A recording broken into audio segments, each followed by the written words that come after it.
আর এই নিয়ে তৃণমূল নেতা কুণাল ঘোষ কি বলেছেন শোনাবো আপনাদের।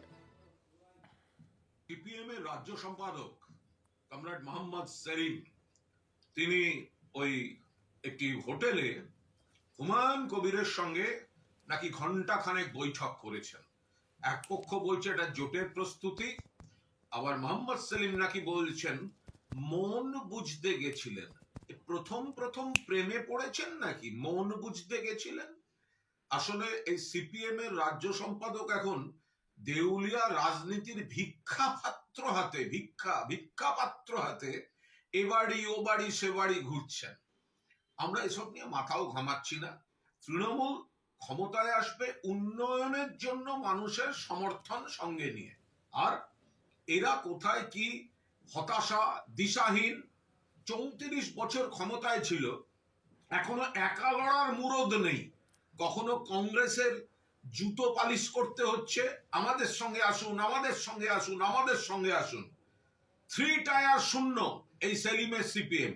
বিধানসভায় শূন্য, লোকসভায় শূন্য, 2 মাসের মধ্যে রাজ্যসভায় শূন্য। আর দেউলিয়া রাজনীতির ভিক্ষাপাত্র হাতে বাড়ি বাড়ি যাচ্ছেন, হুমায়ুন কবিরের কাছে গেছেন। হুমায়ুন কবিরকে এ বিষয়ে আমি কোনো মন্তব্যই করব না। উনি কোণঠাসা অবস্থায় আছেন, উনি তো চাইবেন কেউ না কেউ আসুন, উনি তো প্রকাশ্যে বলছেন।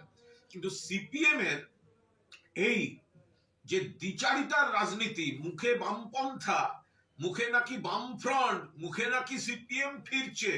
আরে যে সব লোকগুলো লাল ঝান্ডা নিয়ে শহীদ মিনারে 2-1টা মিটিং করতে যায়, তারাই তো বাড়ি এসে বিজেপিকে এতদিন ভোট দিয়ে এসছে। মোহাম্মদ সেলিম এবং হুমায়ুন কবিরের যে বৈঠক, সেই বৈঠক নিয়েই কিন্তু কুণাল ঘোষের যে প্রতিক্রিয়া, সেই প্রতিক্রিয়া আপনাদের শোনাচ্ছিলাম। আমরা দেখেছি গতকালই নিউ টাউনের একটি হোটেলে 1 ঘন্টারও বেশি সময় ধরে হুমায়ুন কবির এবং সিপিএম এর রাজ্য সম্পাদক মোহাম্মদ সেলিমের এই বৈঠক হয় এবং সেখানেই কিন্তু এই জোট করার বার্তা দিয়েছেন হুমায়ুন কবির সিপিএম এর রাজ্য সম্পাদক মোহাম্মদ সেলিমের কাছে। এবং তারপরেই এই সম্ভাবনার কথা উঠে আসছে, এই জল্পনা কিন্তু উঠে আসছে যে এর পরবর্তীতে 2026-এর যে বিধানসভা নির্বাচন রয়েছে, সেই বিধানসভা নির্বাচনকে কি তাহলে কোনো নতুন সমীকরণ দেখতে চলেছে বাংলা? সেই প্রশ্ন ইতিমধ্যেই উঠে আসছে। কলকাতায় সিপিএম এর রাজ্য সম্পাদক মোহাম্মদ সেলিমের সঙ্গে দীর্ঘ বৈঠক করলেন জনতা উন্নয়ন পার্টির প্রধান হুমায়ুন কবির।